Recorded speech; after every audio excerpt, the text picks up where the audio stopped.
Cher François, chers collègues, mesdames, messieurs qui n'êtes pas ici,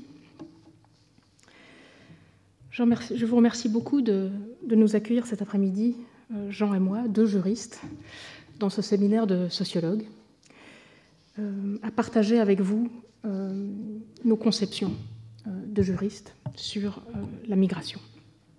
Alors, ce dont je veux vous parler cet après-midi, c'est à la fois quelque chose de très actuel, puisque la question de la vente des passeports européens, ou plus précisément de l'acquisition de la citoyenneté européenne par investissement financier, est au cœur d'un contentieux entre la Commission européenne, le Parlement européen aussi, et au moins 3 États membres de l'Union européenne, Chypre et Malte, et peut-être prochainement la Bulgarie.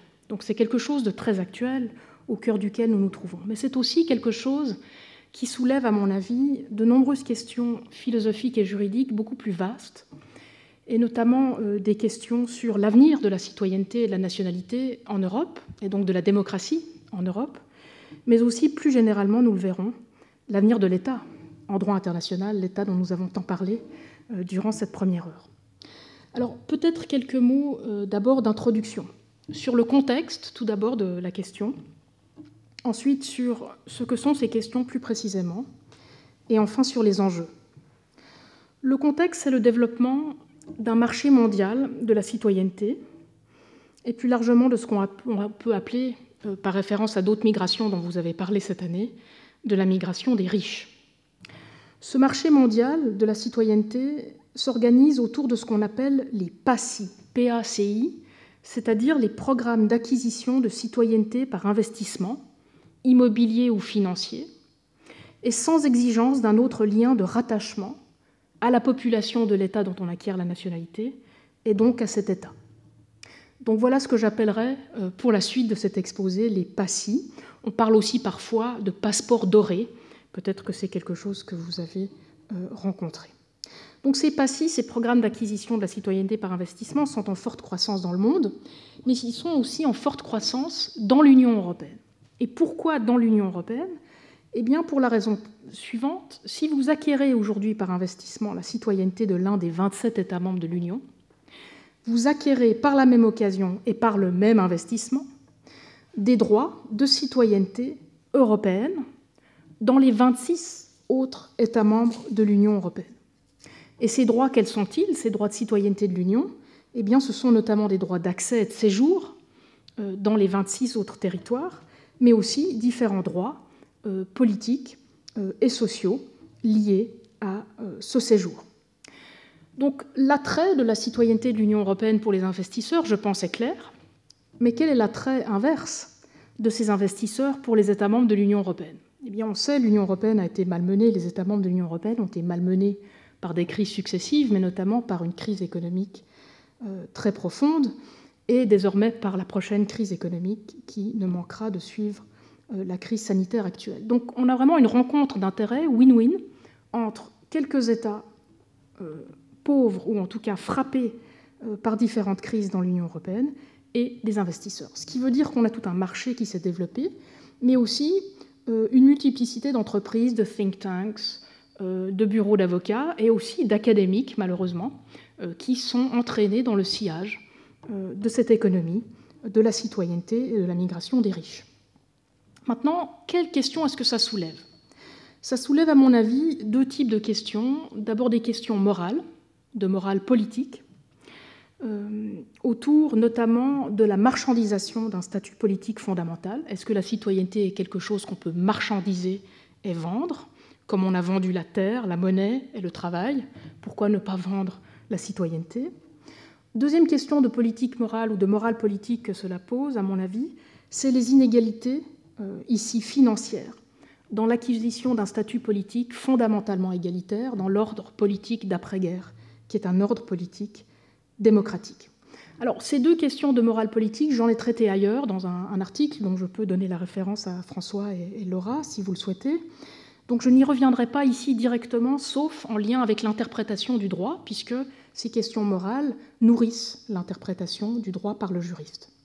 Je me concentrerai plutôt sur les questions juridiques que posent ces programmes d'acquisition de la citoyenneté par investissement et notamment toute la question de leur compatibilité, d'une part avec le droit international de la nationalité, et d'autre part avec le droit de la citoyenneté de l'Union. Ces questions juridiques sont au cœur de l'actualité, je l'ai dit, vous les trouvez traitées, bien qu'encore à mon avis de manière très maladroite, dans le rapport du Parlement européen de 2018 et le rapport de la Commission européenne de 2019, mais surtout, vous les retrouvez dans la mise en demeure qu'a faite la Commission européenne de Malte et Chypre en octobre 2020, et peut-être, d'ici quelques mois, qui sait, j'y reviendrai, dans la procédure en manquement que la Commission européenne pourrait déclencher contre ses États membres devant la Cour de justice de l'Union sur la base de l'article 258 du traité sur le fonctionnement de l'Union. Si la Commission décidait de saisir la Cour de justice de l'Union, il serait essentiel de fournir à cette Cour de justice autant d'arguments que possible contre, ce sera mon propos, ces programmes d'acquisition de citoyenneté par investissement, surtout sachant que ces programmes sont pour l'instant défendus par la majeure partie de la doctrine existante. Quels enjeux maintenant pour ces questions? Eh bien évidemment, un enjeu immédiat. Ces programmes sont-ils légalement valides, acceptables? Mais surtout, un enjeu pour l'avenir de la citoyenneté de l'Union européenne et par ricochet, la citoyenneté des 27 États membres de l'Union. Santé. Et enfin, troisième cercle de questions, l'avenir de la nationalité et donc de l'État en droit international des institutions d'après-guerre.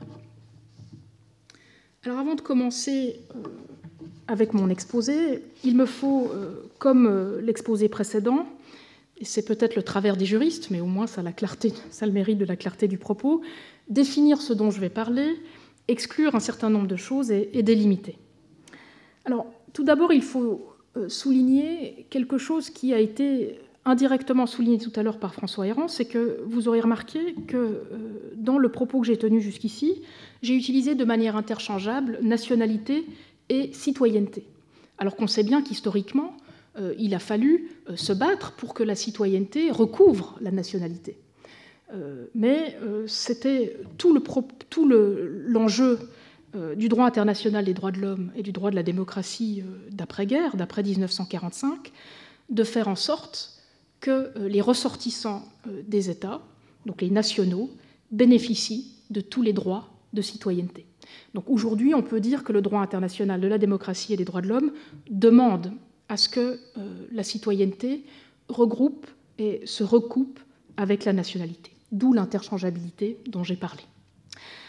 Vous retrouvez d'ailleurs cette même interchangeabilité en droit de l'Union européenne où on parle de manière équivalente de citoyenneté nationale ou de nationalité. Alors, quelle définition pour la nationalité prise comme synonyme, je l'ai dit, de citoyenneté en droit international et en droit de l'Union? Eh bien, la définition que j'utiliserai, mais j'y reviendrai parce qu'elle a été controversée, c'est celle que vous avez à l'écran, qui a été donnée par la Cour internationale de justice dans une affaire Notebaum. La Cour nous dit « La nationalité est un lien juridique », donc on retrouve le droit, ayant à sa base un fait social de rattachement, une solidarité effective d'existence, d'intérêt, de sentiment, jointe à une réciprocité de droits et devoirs. Ce qui est très important pour nous ici, c'est le fait social de rattachement et la solidarité effective. Remarquez que dans l'article 2A de la Convention européenne sur la nationalité est définie comme le lien juridique entre une personne et un État. Et l'article 2 complète cette définition en excluant que ce lien juridique n'indique l'origine ethnique de la personne. Ça, c'est quelque chose d'important sur lequel nous reviendrons aussi. Donc voilà la définition du droit international qu'on retrouve d'ailleurs en droit de l'Union, dans l'arrêt Tiebes, par exemple, de la Cour de justice de l'Union de 2019. On retrouve ce même vocabulaire de rattachement effectif et de solidarité. Donc voilà ce lien juridique qui a à sa base un fait social de rattachement entre les membres d'un même peuple et qui fait de ces membres d'un même peuple un peuple. C'est grâce à ce rattachement qu'ils forment une communauté politique. Et puis, par extension, ce lien de rattachement devient un lien de rattachement entre ces personnes et l'État ainsi constitué.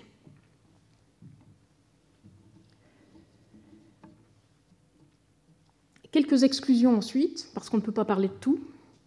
D'abord, des programmes d'acquisition de droits de résidence par investissement. Les paris. Les paris sont ce qu'on appelle aussi parfois les visas dorés. Moi, je vais parler des passeports dorés, donc des programmes d'acquisition de citoyenneté. Les programmes d'acquisition de droits de résidence par investissement sont moins contestés, mais feraient l'objet, je pense, d'un autre séminaire si nous souhaitions en parler. Je vais aussi exclure de mon champ de traitement les PACI qui sont fondés sur d'autres formes de mérite que le mérite financier. Je vais aussi exclure les PACI hybrides. Nous avons vu certains États, au moment où ils ont été inquiétés sur les programmes d'acquisition de la citoyenneté par investissement financier pur, modifier ces programmes en ajoutant un lien de rattachement supplémentaire comme la résidence, ce qui les transforme, à mon avis, dans des formes tout à fait classiques d'acquisition de la nationalité. Donc je les exclus ici. Je pense que leur hybridité confirme qu'il y a un problème avec les PACI purs. Et j'exclurai aussi les programmes d'acquisition de citoyenneté par investissement pour personnes morales, pour la simple et bonne raison que je pense qu'une personne morale, donc une entreprise par exemple, ne peut pas avoir une citoyenneté lorsqu'elle acquiert une nationalité. Donc cette interchangeabilité entre citoyenneté et nationalité que l'on retrouve pour les personnes physiques en droit international ne s'applique pas aux personnes morales. Enfin, je ne parlerai pas des autres questions juridiques que posent les PACI, comme par exemple les questions de fraude, de blanchiment ou toute autre forme de criminalité qui sont aujourd'hui aussi dans le collimateur de la Commission européenne, mais qui sont beaucoup plus faciles, à mon avis, à maîtriser et juguler. Alors, voici mon annonce de plan. Ce sera très simple. Je vais d'abord vous présenter quelques arguments de droit international contre ces programmes. Ensuite, je compléterai par des arguments de droit de l'Union. Et enfin, si le temps le permet, nous regarderons d'un peu plus près ce qu'il peut advenir du contentieux européen sur la question et ce qu'il est possible de faire juridiquement pour donner suite aux arguments que j'aurai présentés. Alors, je commence avec les arguments de droit international contre les programmes d'acquisition de citoyenneté par investissement. Pour rendre ces arguments compréhensibles, il me faut d'abord vous donner quelques rappels sur la nationalité en droit international, comme l'a fait mon prédécesseur tout à l'heure en vous donnant quelques précisions juridiques qui ne sont jamais, je pense, perdues, s'il faut ensuite suivre la technicité de l'argument d'un juriste. Alors, quelques rappels sur cette nationalité en droit international. Alors, existe-t-il tout d'abord un droit international de la nationalité, ce que j'ai appelé ici à l'écran le DIN, le droit international sur la nationalité? Oui, il existe un régime de droit international sur l'acquisition et la perte de la nationalité. C'est un régime qui remonte au XIXe pour la coutume, et puis ensuite pour les traités, donc les conventions, au début du XXe, puis ça s'est poursuivi durant le XXe. C'est un régime qui demeure toutefois très limité. Il y a assez peu de principes et de règles, malgré la grande pertinence de la nationalité, on l'a vu tout à l'heure, dans l'ordre international. Alors, ce régime, il consiste, grosso modo, je m'excuse d'être simple, il consiste en, tout d'abord, deux principes, et puis ensuite un certain nombre d'exceptions qui ont été rajoutées après-guerre. Les principes, nous les connaissons depuis le XIXe. C'est tout d'abord une compétence des États en matière de nationalité. Chaque État peut définir et déterminer qui doit et peut devenir un ressortissant national, et c'est une compétence qu'il n'a pas déléguée à une organisation internationale ou au droit international dans son entier, ce qui implique une très grande diversité des modes d'acquisition de nationalité, par exemple par la naissance, la filiation, le territoire, ou par la naturalisation ultérieure. Et vous retrouvez d'ailleurs une référence à la multitude de modes d'acquisition de nationalité selon le droit national dans l'article 4 du projet d'article de la Commission du droit international sur la protection diplomatique, qui, vous voyez, cite à titre d'exemple tous ces modes d'acquisition de la nationalité, filiation, naturalisation, etc. Mais la liste est beaucoup plus vaste. Donc ça, c'est le premier principe des principes. En soi, la nationalité relève de la compétence nationale et il y a une grande diversité des modes d'identification du lien de rattachement. Il s'agit chaque fois de vérifier qu'il y a un rattachement, mais ce rattachement peut être vérifié sur la base de critères extrêmement variables, comme l'article 4 des APD le confirme. Une fois la compétence de déterminer la nationalité acquise, eh bien, le deuxième principe en droit international de la nationalité qui existe depuis le XIXe, c'est la reconnaissance mutuelle de la nationalité acquise selon le droit d'un État. Une fois que vous avez acquis cette nationalité, les autres doivent la respecter et donc traiter votre ressortissant comme un ressortissant de votre État. Au tournant de la Deuxième Guerre mondiale, un petit peu avant et bien sûr un petit peu après, de nouveau je suis assez simple ici, le droit international de la nationalité s'est étoffé d'exceptions et d'exigences minimales supplémentaires. Aujourd'hui, la compétence des États en matière de nationalité est encadrée notamment par l'interdiction de la discrimination. Si une politique d'acquisition de la nationalité est raciste, elle sera évidemment considérée comme contraire au principe de non-discrimination. On peut aussi mentionner la protection des droits de l'homme en général et la protection contre l'apatridie. Si la perte de nationalité d'un État implique l'apatridie, elle pourra être saisie sur la base de cette interdiction et de la protection contre l'apatridie. Et il y a d'autres exceptions sur lesquelles je ne vais pas revenir ici, mais on voit, depuis 1945, sous la force du droit international des droits de l'homme et de l'individualisation dont on parlait tout à l'heure du droit international, on voit le droit de la nationalité et les compétences nationales des États être limités par le droit international. Alors, au début du XXe siècle, et puis ça a culminé ensuite dans cet arrêt célèbre Nottebohm, le droit international de la protection diplomatique, c'est-à-dire le droit international qui permet à un État de prendre fait et cause et de protéger ses ressortissants dans un autre État lorsqu'ils se font malmener. Le droit international de la protection diplomatique a été interprété par la Cour internationale de justice dans l'arrêt Nottebohm comme impliquant une condition supplémentaire à la nationalité de l'État, et notamment cette condition de rattachement effectif. Donc pour la Cour, dans cette affaire sur laquelle je ne peux pas entrer maintenant, il s'agissait de permettre à un État d'opposer à un autre État qui invoquerait la protection diplomatique le fait que le lien de rattachement du ressortissant protégé à l'État qui souhaitait le protéger était trop lâche. Alors aujourd'hui, cet arrêt, en tout cas dans son volet de protection diplomatique, est remis en cause, notamment par la Commission du droit international dont j'ai parlé tout à l'heure, et donc on considère que le critère de rattachement effectif comme critère supplémentaire ne doit plus être accepté en matière de protection diplomatique, mais ça ne concerne pas l'acquisition de la nationalité elle-même, ça ne fait que tempérer l'exigence de reconnaissance d'une nationalité étrangère à l'étranger. En matière d'acquisition de la nationalité, je pense que la définition de Nottebohm tient. Elle est d'ailleurs reprise, je l'ai dit, dans la jurisprudence de la Cour de justice de l'Union. Et donc la nationalité demeure la traduction juridique d'un lien de rattachement effectif ou réel, d'un type ou d'un autre, au risque sinon de devenir complètement arbitraire.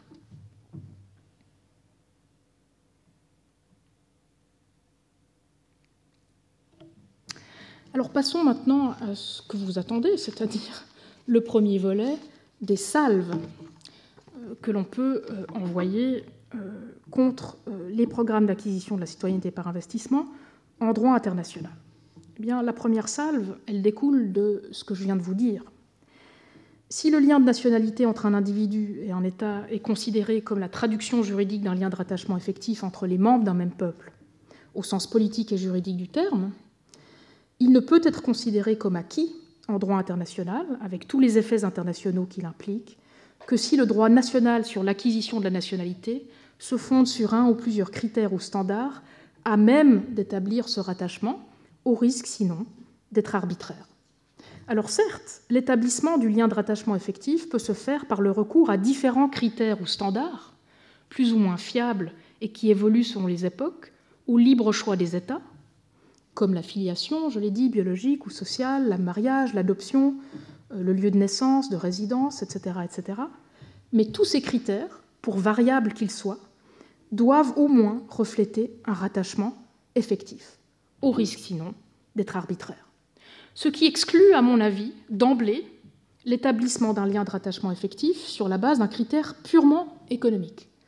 En soi, le critère économique est incapable d'établir la solidarité effective d'existence qui caractérise une communauté politique et juridique. Tout ce qu'il caractérise, c'est un intérêt financier. Donc ce n'est pas comme d'autres critères comme l'ascendance dans une société migratoire, où on peut dire qu'il est vrai, aujourd'hui les gens sont moins rattachés par l'ascendance, parce qu'ils bougent plus. Mais fut un temps, l'ascendance était capable de retracer le rattachement effectif. Le critère financier est incapable en soi de lier qui que ce soit à qui que ce soit. Et donc, pour moi, il est exclu d'emblée sur la base de cet argument-là. Deuxième argument d'interprétation, cette fois, du droit international, la nationalité. Je considère, et ça me fait, je pense, un peu différer de l'orateur précédent, le droit international de la nationalité contemporain comme le pendant collectif du droit international des droits de l'homme dans la protection de la démocratie post-45.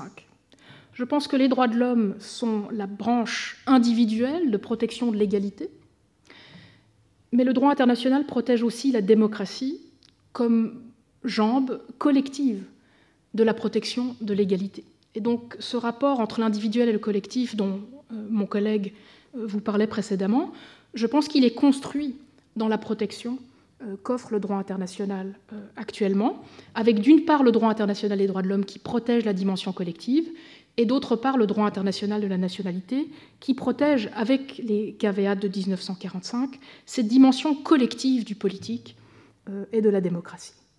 Pour moi, le lien de rattachement effectif du droit international de la nationalité correspond en effet aux conditions fondamentales de l'égalité démocratique que cherche à protéger le droit international depuis 1945, c'est-à-dire le partage d'enjeux égaux et interdépendants entre personnes appelées à constituer une communauté politique. Sans égalité et interdépendance des enjeux entre personnes, pas de communauté et donc pas de justification de l'égalité entre les membres de cette communauté et donc pas de démocratie. Donc le droit international de la nationalité permet de préserver ces conditions de l'égalité démocratique.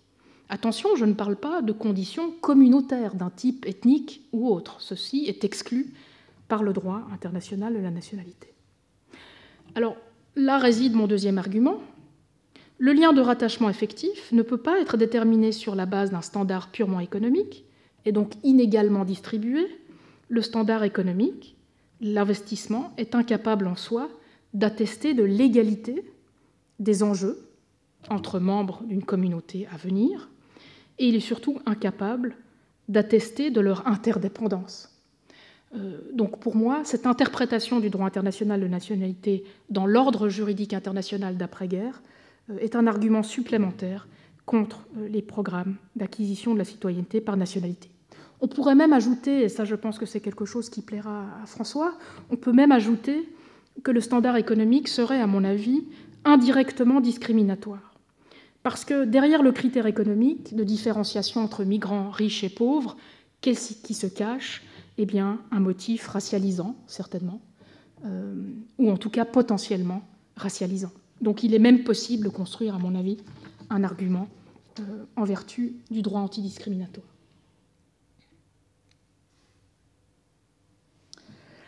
Je passe maintenant, et vous ne pouvez pas m'interrompre pour des questions, mais je passe maintenant aux droits de l'Union européenne et aux arguments de droit de l'Union européenne contre ces programmes d'acquisition de la citoyenneté par nationalité.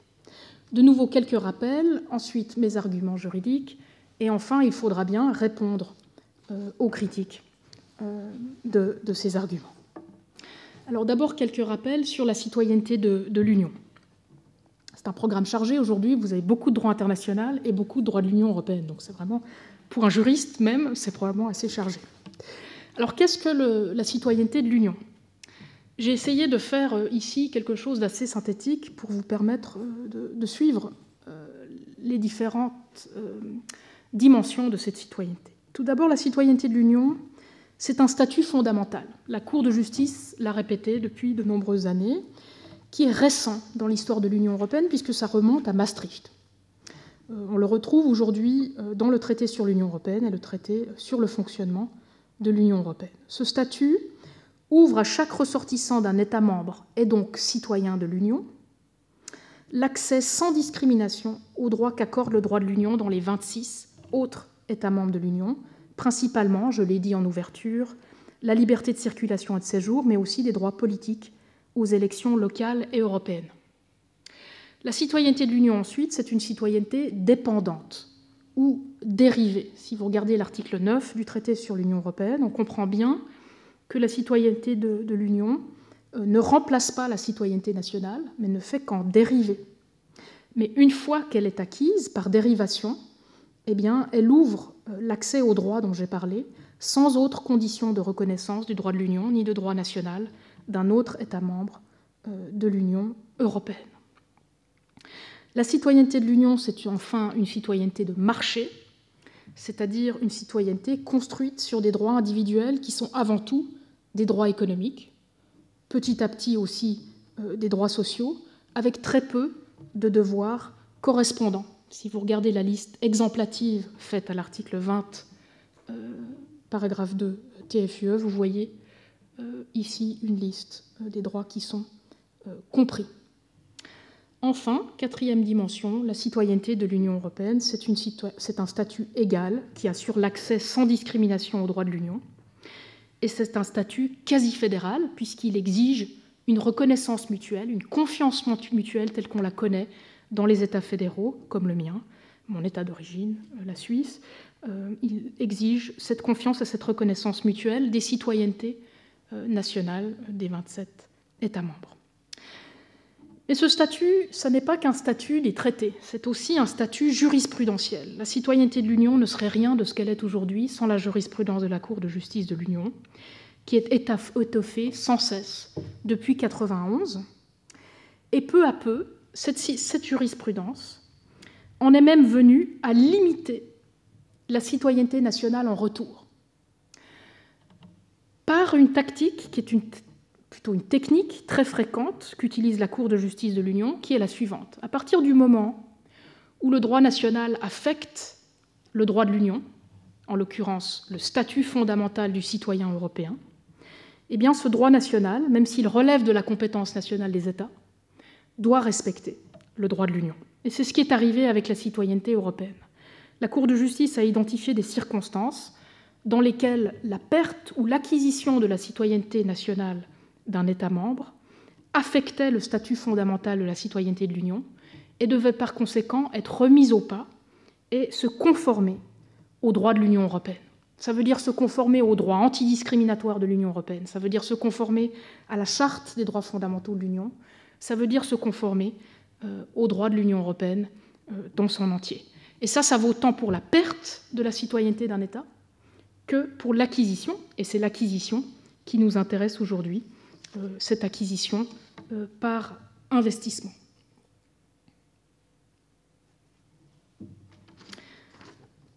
La présentation PowerPoint est entrelardée de références jurisprudentielles que je ne peux pas vous montrer pour des raisons de temps, mais je communiquerai le PowerPoint aux personnes qui le souhaiteraient pour qu'elles puissent lire les extraits. Alors j'en viens maintenant aux arguments juridiques de droit de l'Union européenne contre ces programmes d'acquisition de la citoyenneté par investissement.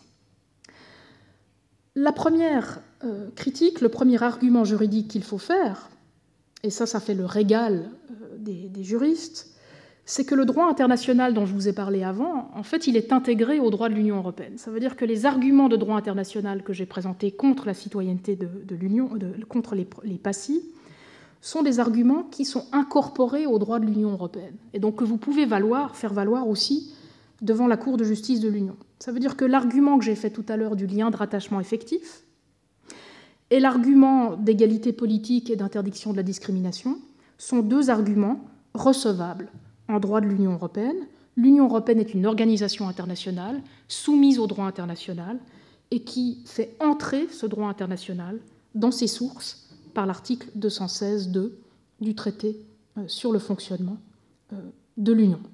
D'ailleurs, dans la jurisprudence Rothman et Thiebes, dont j'ai parlé tout à l'heure de la Cour de justice de l'Union, vous retrouvez des références à cette notion de lien de rattachement effectif. Thiebes, je cite, parle du rapport de solidarité et de loyauté au fondement du lien de nationalité. Donc c'est encore plus beau et plus clair que dans l'arrêt Nottebohm. Deuxième argument, le principe de coopération loyale entre États membres de l'Union d'une part, et entre États membres de l'Union et Union européenne d'autre part. L'Union européenne, je l'ai dit, grâce à cette citoyenneté de l'Union dérivée, c'est une communauté politique. Ce n'est pas une communauté politique qui remplace la communauté politique nationale, mais c'est une communauté politique dérivée ou complémentaire des 27 communautés politiques nationales. Et on ne fait pas n'importe quoi dans une communauté politique.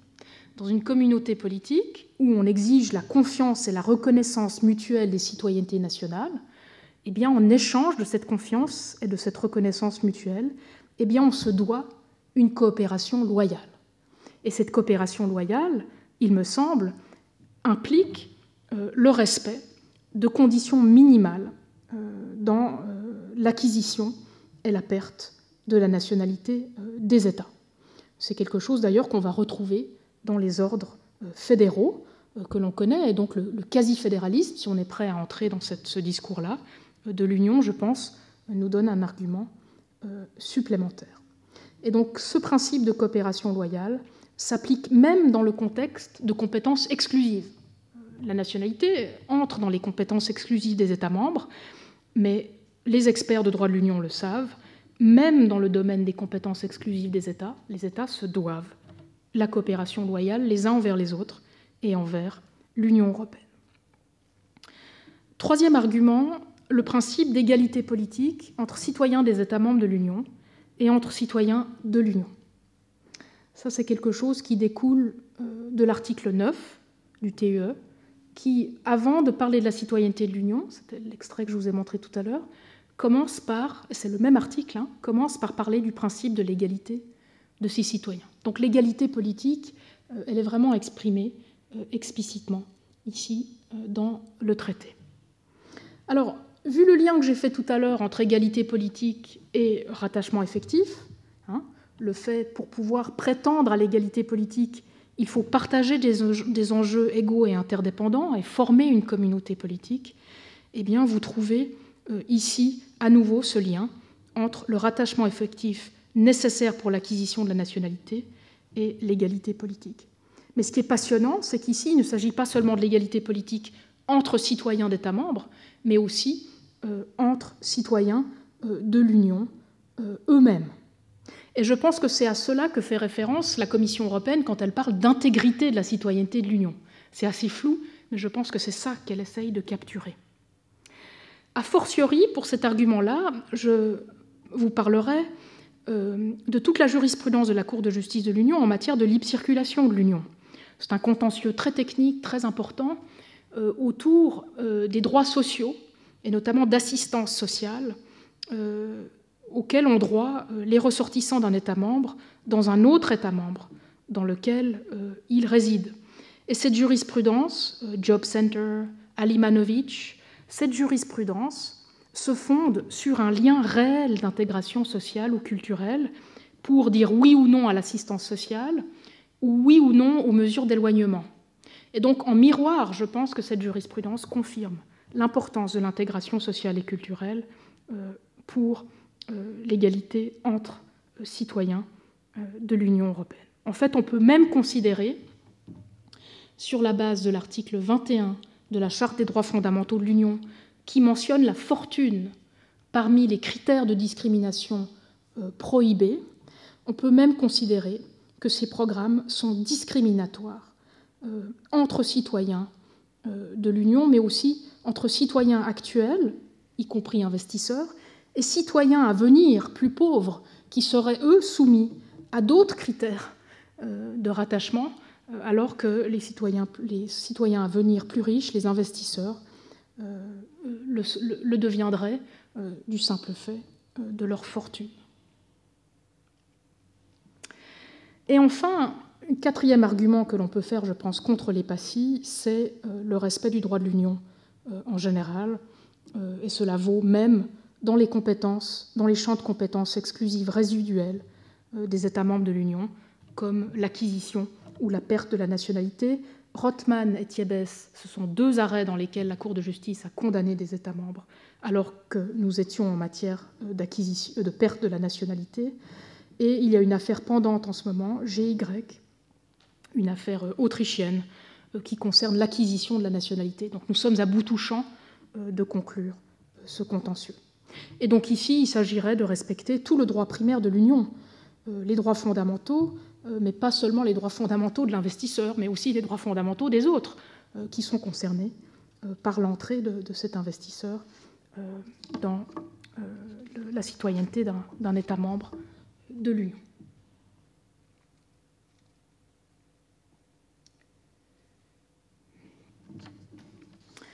Alors, que disent les défenseurs des programmes d'acquisition de la citoyenneté par investissement? Parce qu'il y en a, et je vous l'ai dit en introduction, malheureusement aujourd'hui, ils sont assez vocaux, comme on dit en anglais, dans la littérature et dans la doctrine européenne, parce qu'ils sont très bien organisés. Alors que disent-ils en réponse à ces arguments? Eh bien, ils vous disent, j'ai essayé de regrouper ici autant que possible ce qu'ils nous répondent, ils disent l'absence de compétence de l'Union en matière de citoyenneté nationale et la compétence exclusive résiduelle des États membres en la matière, voire la protection de l'identité nationale, parce qu'il y a une protection de l'identité nationale, l'identité constitutionnelle à l'article 4 du TUE, eh bien, l'absence de compétence et la protection de l'identité nationale iraient à l'encontre d'une décision, d'une condamnation par la Cour de justice de l'Union d'un État pour utilisation des PACI. Alors ma réponse, vous la connaissez, c'est que les compétences même exclusives des États membres de l'Union, nous le savons depuis l'arrêt Micheletti, Rothman et Thiebes, doit être exercée dans le respect du droit de l'Union. Ça veut dire dans le respect du droit international de la nationalité et dans le respect de tout ce que je vous ai présenté tout à l'heure. Quant à la crainte d'une harmonisation négative du droit national de la nationalité, je pense qu'elle est sans fondement. Personne n'a jamais fait cet argument contre le droit international de la nationalité lui-même. Deuxième critique des défenseurs des PACI, le principe de confiance mutuelle entre États membres et donc de reconnaissance mutuelle de nationalité serait mis en échec par une réglementation et une condamnation d'un État pour les PACI. De nouveau, je l'ai dit, la confiance mutuelle n'est pas sans limite. Dans un État fédéral, vous ne devez pas une confiance mutuelle sans respect de certaines conditions minimales d'égalité, et notamment d'information, de justification, de coordination. Si un État fédéré pouvait simplement modifier ses règles d'acquisition de nationalité, sans en informer les autres et sans essayer de se coordonner avec les autres, nous considérerions que la coopération loyale serait brisée et que la confiance mutuelle ne serait plus due. Troisième critique que font les défenseurs des PACI, la réintroduction par le rattachement effectif d'un critère de discrimination entre citoyens et différents États membres de l'Union serait contraire au droit de l'Union. Alors ici, je pense qu'ils sont de mauvaise foi, parce que le critère du rattachement effectif n'est pas un critère additionnel au critère de vérification du lien de rattachement qu'utilisent les États membres. Oui, les États membres ont une grande latitude dans le choix des critères de vérification du rattachement, mais il faut que ce rattachement existe. Et donc, je pense qu'ici, les critiques ne sont pas véritablement de mauvaise foi. Il n'y a pas d'opposition, je pense, entre l'arrêt Micheletti qu'ils invoquent et l'arrêt Nottebohm, en tout cas sur la définition de la nationalité.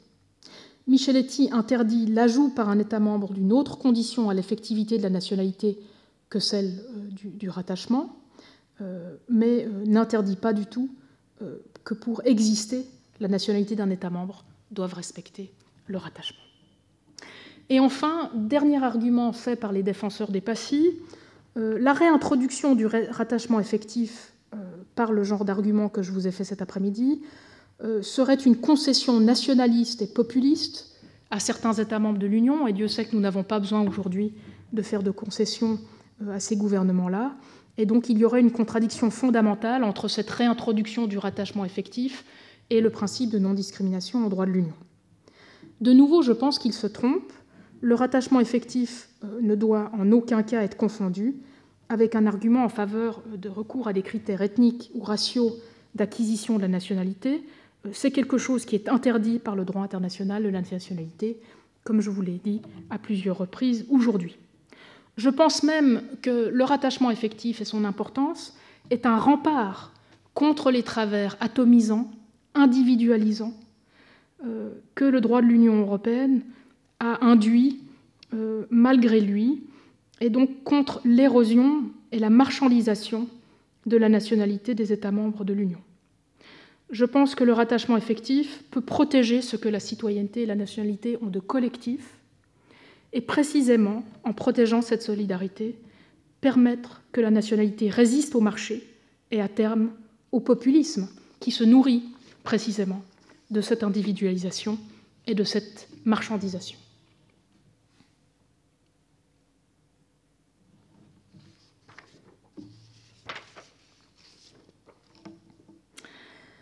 Alors rapidement, quelques propositions de réforme.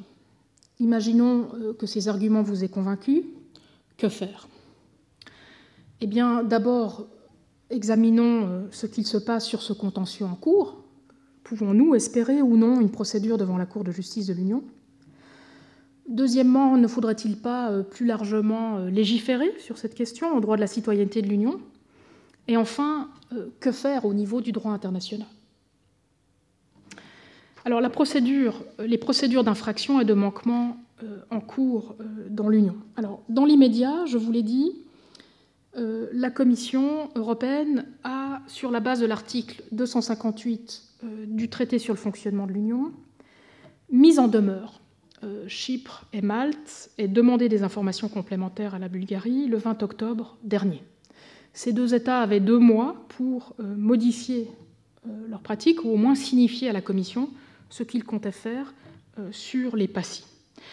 La réponse a été le retrait du PASI à Chypre, la modification du PASI à Malte et plus ou moins un engagement à ne pas aller de l'avant avec un PASI qui avait été gelé par la Bulgarie. Le problème, c'est que ces modifications demeurent encore peu transparentes et il s'agira de savoir si la Commission européenne sera convaincue par les explications données par ces 3 États membres ou si elle souhaite engager la procédure plus loin, c'est-à-dire rendre un avis motivé dans un premier temps et enfin entamer un recours au manquement devant la Cour de justice de l'Union.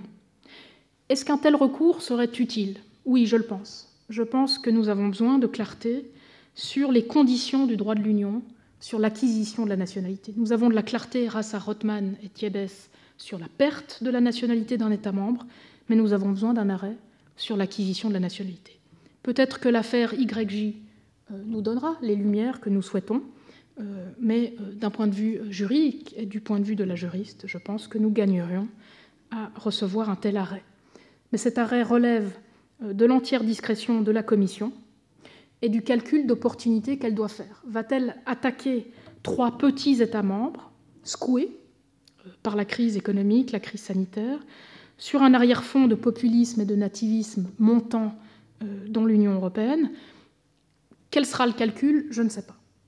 Ce que je sais en tout cas, c'est qu'actuellement, il y a un hiatus entre la position du Parlement et de la Commission, qui est très claire, et la Commission ne manque jamais une occasion, y compris dans le discours sur l'état de l'Union de Ursula von der Leyen, ne manque jamais une occasion d'attaquer les PASI. Mais on n'a pas encore la position des États au Conseil ou au Conseil européen. Donc, comment est-ce que la Cour de justice naviguera ses intérêts, le cas échéant, à voir. Faut-il aller plus loin et dépasser le traitement casuistique de la question et envisager une réglementation minimale, commune, du droit de la citoyenneté de l'Union, comme nous l'avons fait en droit international, où, malgré le respect de la compétence des États en matière de nationalité, nous avons, en plus d'un siècle, établi un droit international de la nationalité minimal qui encadre le droit de la nationalité des États. Donc, que faut-il penser d'un tel projet de règle minimale commune du droit de la citoyenneté de l'Union? Alors, Le contenu d'un tel projet, je pense, serait tout à fait intéressant. Il s'agirait de rappeler les limites de droit de l'Union que j'ai exposées aujourd'hui, mais de le faire de manière systématique, plutôt que de naviguer les différents arrêts. Permettrait aussi d'expliciter clairement l'exigence du rattachement effectif, mais de préciser évidemment que la nature dérivée de la citoyenneté de l'Union demeurait intouchée. Alors, le problème de ce genre de réglementation, c'est que actuellement, l'Union européenne n'a pas la compétence de légiférer dans ce domaine, puisque la citoyenneté nationale relève du champ de compétences exclusives résiduelles des États membres de l'Union. Donc si la Commission souhaitait lancer un tel projet législatif, il faudrait l'accord unanime des États membres de l'Union, soit en passant par l'article 25.2 TFUE, la clause passerelle, soit en passant par les compétences subsidiaires de l'Union européenne, l'article 352 du TFUE, mais dans les deux cas, si vous lisez ces articles, vous verrez que l'unanimité est requise. Et vu les différences croissantes d'intérêts entre États membres de l'Union, surtout les différences croissantes d'intérêts économiques entre États membres de l'Union, je ne suis pas certaine que cette unanimité pourrait être trouvée, même si c'est la démocratie nationale qui est en jeu. L'opportunité d'une telle proposition de réforme et de consolidation du droit de la citoyenneté de l'Union me semble tout de même très grande dans le cadre plus large de ce qu'on pourrait appeler la reconstitution de l'Union. Nous savons que la Commission européenne a lancé un grand chantier sur la reconstitution de la politique et du droit migratoire dans l'Union en 2020. Ne faudrait-il pas aussi concevoir l'avenir du droit de la citoyenneté de l'Union dans le cadre de la reconstitution de l'Union? Et ce surtout parce qu'il est ironique que ce soit le droit de l'Union qui ait encouragé la dérive qui aboutit au PACI. C'est à cause du droit de l'Union européenne que nous avons vu progressivement les liens de nationalité nationaux s'individualiser, s'éroder, se marchandiser. Et donc c'est le droit de l'Union qui a induit cette marchandisation que j'ai critiquée aujourd'hui, mais de manière ironique, c'est en droit de l'Union que se trouvera la réponse à ce problème, et c'est en droit de l'Union, malheureusement, uniquement, que nous pourrons trouver la force juridique pour limiter, ou en tout cas faire en sorte que les PACI soient considérés comme illégaux. Enfin, peut-on espérer quelque chose du droit international de la nationalité? Je vous l'ai dit quand je vous l'ai présenté, beaucoup d'internationalistes hésiteraient même à considérer que c'est un régime. Donc considérer qu'il puisse se développer davantage, c'est très difficile. Et pourtant, Dieu sait qu'il en aurait besoin. Parce que malheureusement, je pense qu'il est... Si le droit international des droits de l'homme a contribué à limiter les pratiques d'acquisition de nationalité des États, à juste titre, pour prévenir le racisme et d'autres formes de violations graves des droits de l'homme, malheureusement, le droit international des droits de l'homme a poursuivi son cours d'individualisation et donc menace, je pense, le substrat collectif et solidaire de la nationalité. Alors la crise sanitaire récente nous a rappelé combien ce substrat est important, combien cette solidarité nationale est importante. Et je pense que le droit international de la nationalité bénéficierait de voir cette dimension collective contrebalancer la dimension individuelle du droit international des droits de l'homme. Mais malheureusement, je dois être réaliste, je ne pense pas que ce sera demain. Même la voie du règlement judiciaire d'un différend international ad hoc entre deux États sur la question est peu probable, tant les arrêts en matière de nationalité sont rares devant la Cour internationale de justice. Les arrêts que j'ai mentionnés aujourd'hui sont très peu nombreux et assez anciens. Alors le temps est venu de conclure. Je ne réitérerai pas ici tous mes arguments, mes réponses aux critiques de ces arguments, mais je dirais trois choses. D'abord, il est essentiel que ce débat politique et juridique soit mené dans chaque État membre de l'Union. Ce n'est pas qu'une question de droit de l'Union, c'est une question fondamentale de droit national, et c'est l'avenir de la citoyenneté nationale, et donc de la démocratie dans l'Union et dans chaque État qui est en jeu. Quand François m'a invité à participé à ce colloque et que je lui ai proposé ce thème, il m'a dit « mais ce thème est peu connu en France ». Donc je prends François au mot, je pense qu'il faudrait le rendre plus connu. Deuxième conclusion, il faut absolument encourager les chercheurs en droit de l'Union européenne, y compris en français, à s'intéresser à cette question.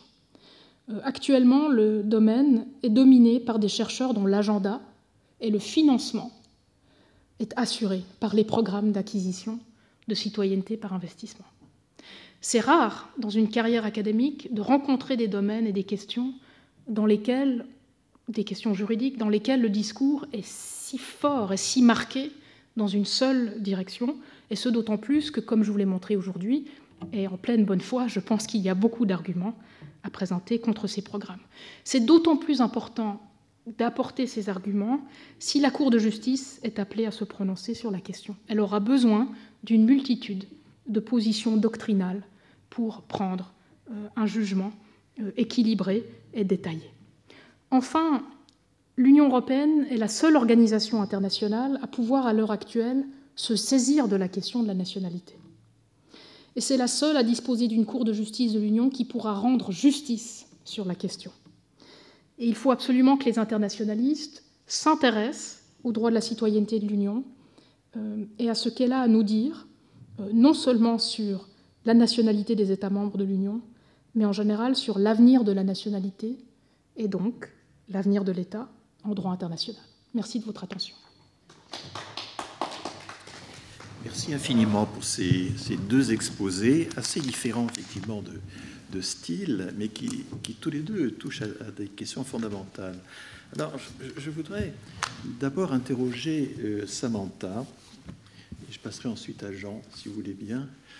Et je me suis demandé en vous écoutant, donc c'est un problème que je ne connaissais pas du tout, mais je me suis demandé s'il n'y a pas une dimension à introduire qui serait un peu la dimension du temps, parce que de quoi parle-t-on exactement? Vous avez évoqué les investisseurs, mais il y a l'acquisition, et investir et acheter, c'est pas la même chose. Acheter, c'est effectivement par une opération unique acquérir par exemple une nationalité, alors qu'investir, c'est une présence qui s'inscrit dans le temps. On peut imaginer quelqu'un, peut-être un mécène, peut-être un entrepreneur, et c'est déjà plus ou moins prévu dans le droit de la migration, dans l'obtention des titres de séjour, qui s'engage par une espèce de contrat à investir durablement, à apporter des capitaux qui auraient... ça peut être investir dans une université, dans une entreprise, créer des emplois, etc. Et à ce moment-là, si lui-même... si cet investisseur n'a aucun lien, n'a aucune attache préalable avec le pays, mais qu'il contribue à inscrire dans la durée un apport, du coup, l'argument initial que vous avez utilisé, j'utilise le « vous » académique, hein. C'est entamé. On ne trompera personne. Voilà. Mais du coup, le lien... effectivement, n'est pas préalable, mais il est créé par la personne qui s'engage au fil du temps. Et pourquoi c'est important, cette dimension du temps? Parce que si on regarde comment le droit de la nationalité est fabriqué chez nous, bon, chez nous c'est un mixte, hein, quand j'ai dit chez nous c'est la France, vous avez le droit du sol simple, vous avez un double droit du sol, vous avez la filiation, bien sûr, donc le droit du sang, et puis vous avez la possibilité de... Bon, il y a le mariage, et puis il y a la possibilité de faire une demande au bout de 50 séjours, avec des critères d'assimilation, la langue, un certain nombre de preuves d'attachement, etc.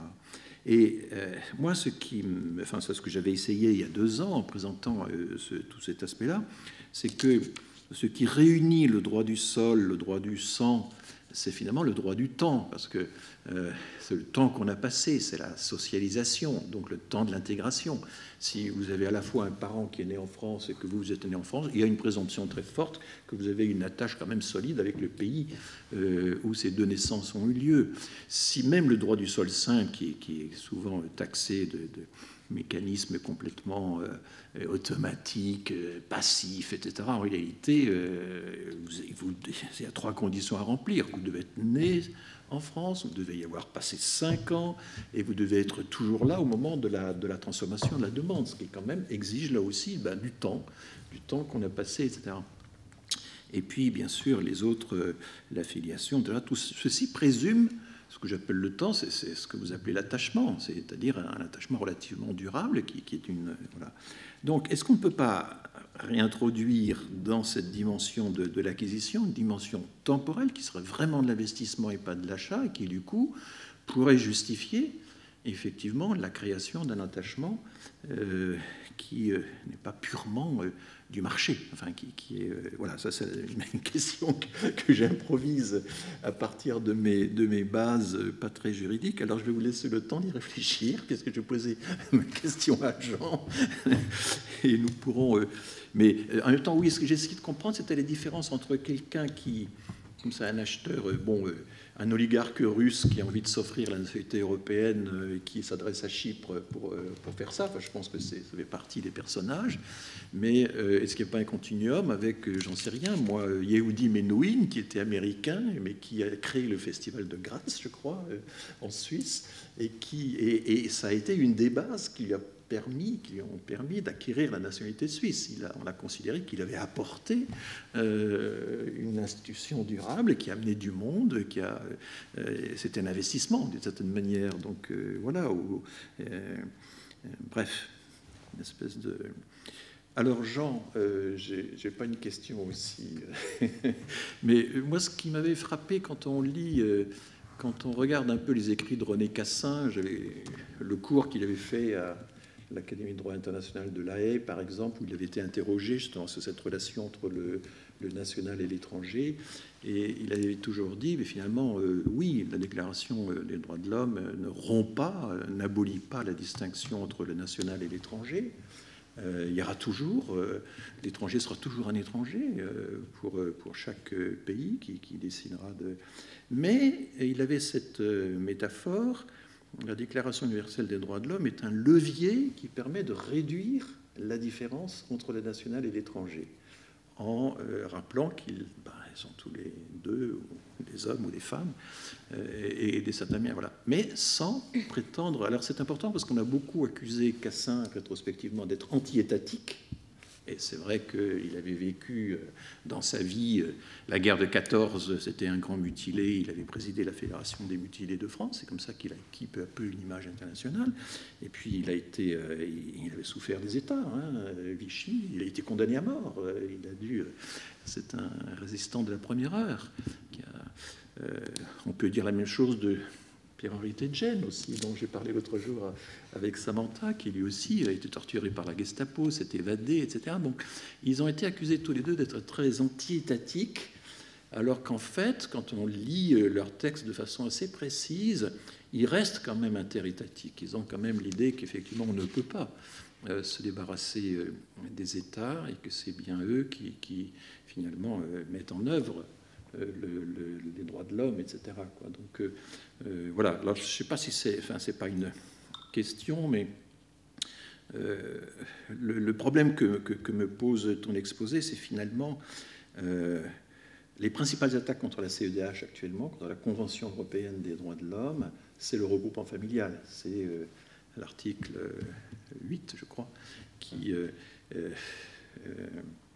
n'est-ce pas, consacre le droit à la vie privée, le droit à la vie familiale, etc., et qui est interprété par les juges de la Cour comme finalement fondant le droit au regroupement familial et retrouvant ainsi la jurisprudence du Conseil d'État, la régistie, puisque maintenant ce n'est plus la régistie qui fonctionne en France, c'est la Convention européenne des droits de l'homme. Mais si un jour, comme beaucoup de partis le préconise en France, on se retirait la Convention des droits de l'homme et on disait, au fond, n'importe quel pays peut acheter le droit qui l'intéresse.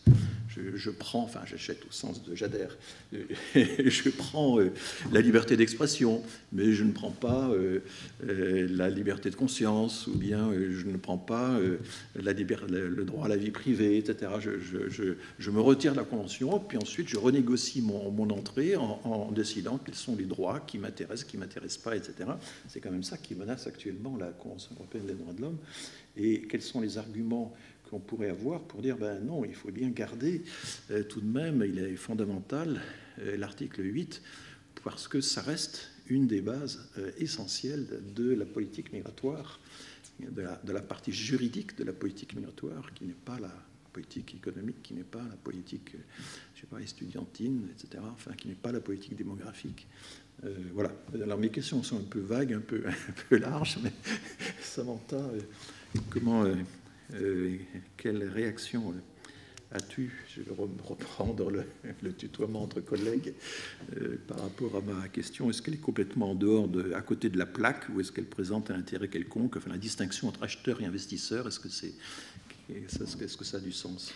Non, merci François, elle est excellente, la question, elle est évidemment bien importante.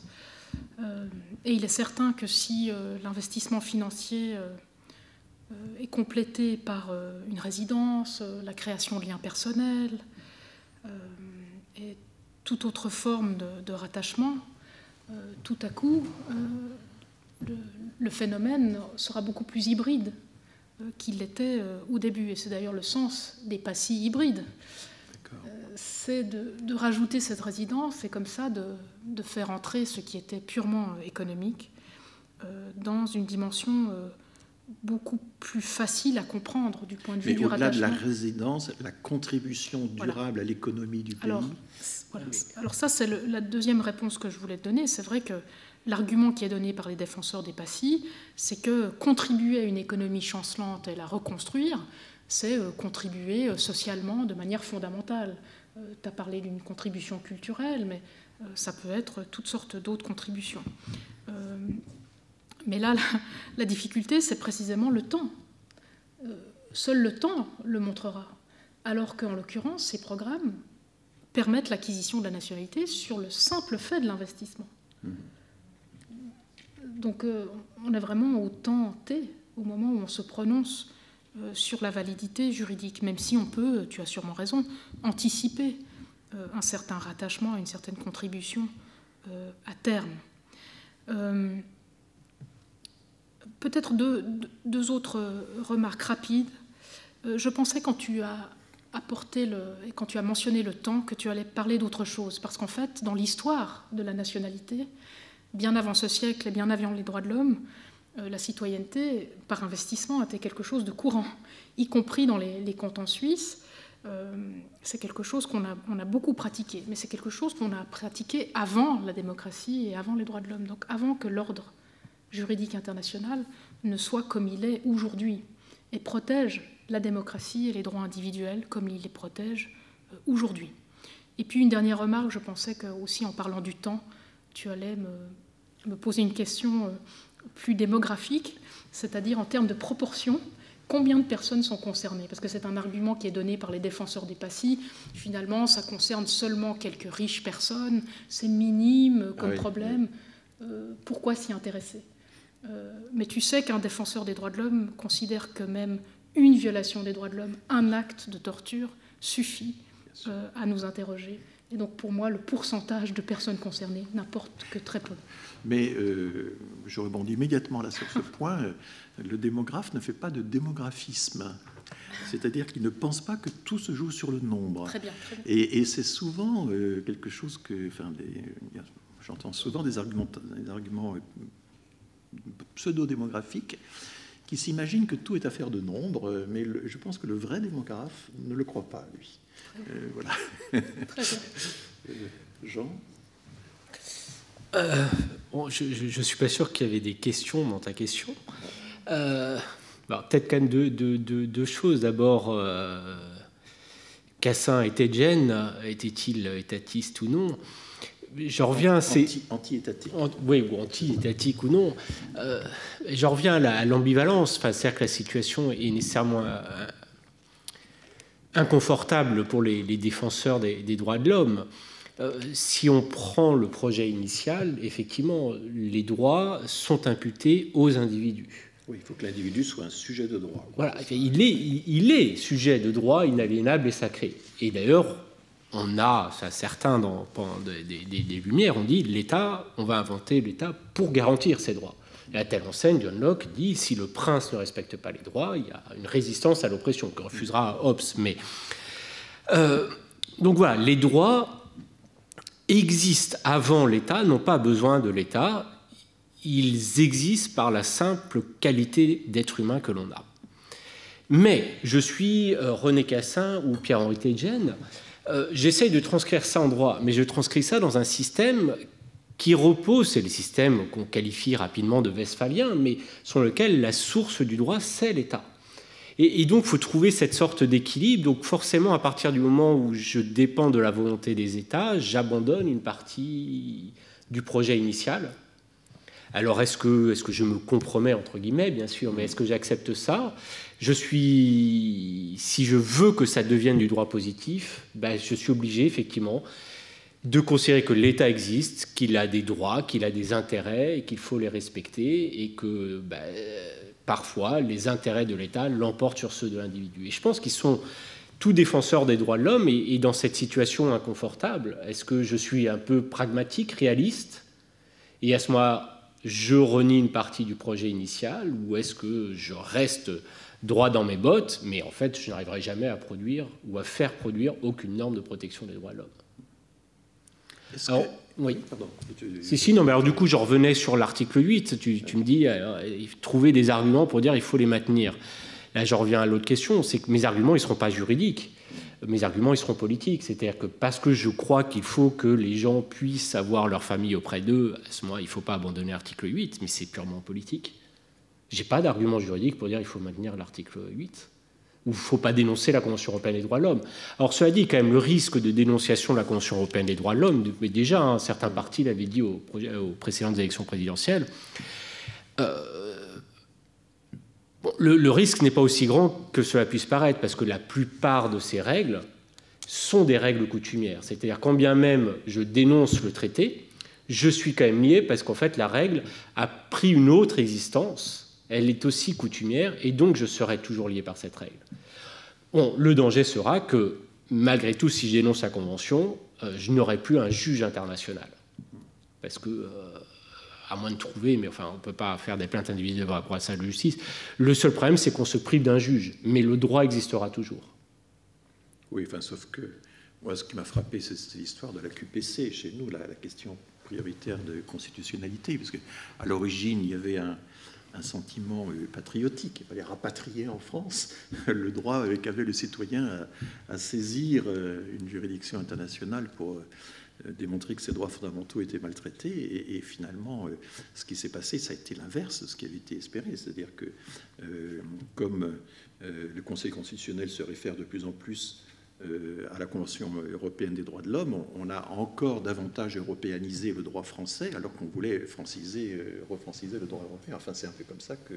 Et finalement, ce qui me frappe, c'est comment cette Convention européenne des droits de l'homme, dont le succès, au départ, était quand même pas évident, enfin, c'est une entreprise qui était quand même très, très aléatoire, a réussi à se consolider et à devenir, non pas irréversible, mais à créer quand même des effets de cliquet, quoi. Il est difficile de revenir en arrière. Alors, c'est pour ça que je voulais savoir, tu as commencé à dire des choses intéressantes, là.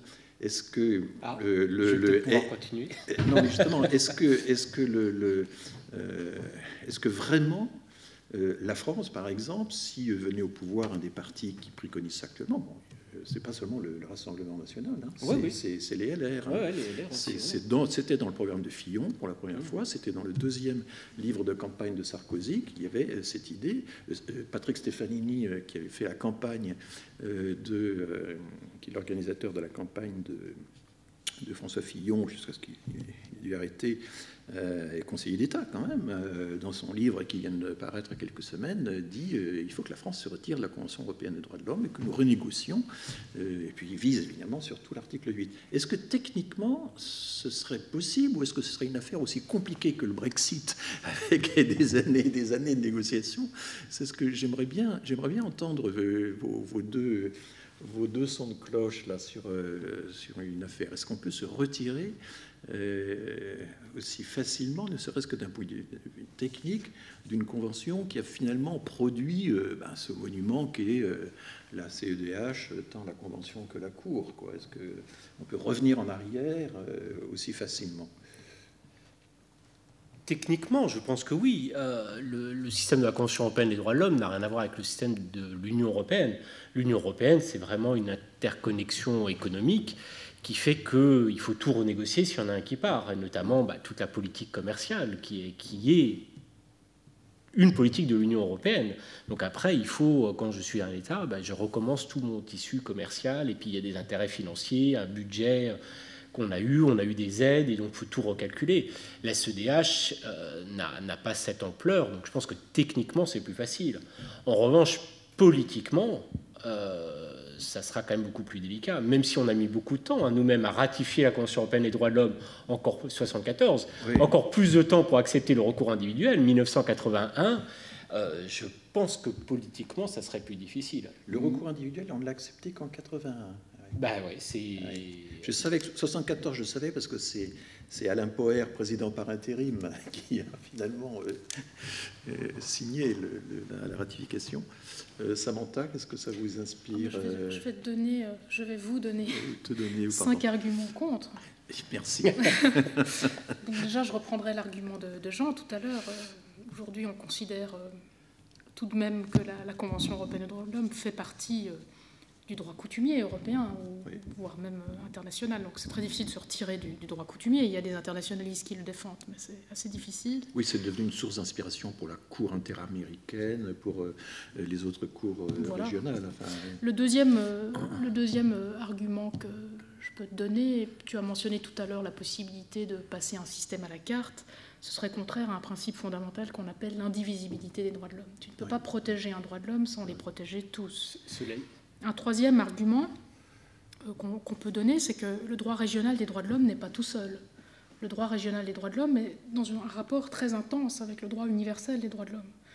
Et donc, si tu sors de l'un sans sortir de l'autre, et vice-versa, tu vois, ça n'est pas quelque chose de régional uniquement, comme on l'entend quelquefois. Un quatrième argument, c'est qu'à mon avis, et ça je le sais parce que la Suisse a vécu toute cette discussion de sortie de la CEDH, et on la vit périodiquement par initiative populaire. Oui, c'est ça, oui. Donc c'est très dangereux, nous devons avoir ce débat très souvent.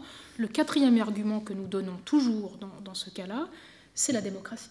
Tu ne peux pas aujourd'hui concevoir la démocratie sans le respect des droits de l'homme. Et donc, il faut que ces partis qui articulent ce genre de projet se rendent compte que c'est un suicide démocratique qu'ils nous proposent. Et puis, dernier argument, le droit de l'Union européenne. Le droit de l'Union européenne implique le respect des droits fondamentaux de l'Union. Les droits fondamentaux de l'Union impliquent, de manière complexe, je ne donnerai pas les détails ici, la reprise d'une partie de l'acquis de la Convention européenne des droits de l'homme. Donc tu peux résilier avec un délai de 6 mois la Convention européenne des droits de l'homme, il y a une clause qui le permet, mais tu ne vas pas sortir du respect des droits qui sont dans l'acquis du droit de l'Union européenne. L'argument des promoteurs de ce retrait, c'est l'argument de la souveraineté, de la récupération de la souveraineté. C'est l'argument qu'ils brandissent. Tu voulais réagir, Jean ? Non, mais je suis d'accord. La souveraineté, quand on s'engage, c'est un exercice de la souveraineté. La Cour permanente de justice internationale l'a dit dans l'affaire Wimbledon. Le fait de s'engager, c'est l'exercice, c'est pas un abandon de souveraineté. Donc l'État français reste toujours souverain. Ce qui les embête, c'est la liberté, la marge de liberté. Effectivement, ils n'aiment pas l'article 8, ils n'aiment pas tellement l'article 3 qui empêche aussi d'expulser les terroristes. C'est aussi celui-là qui est très, très souvent invoqué.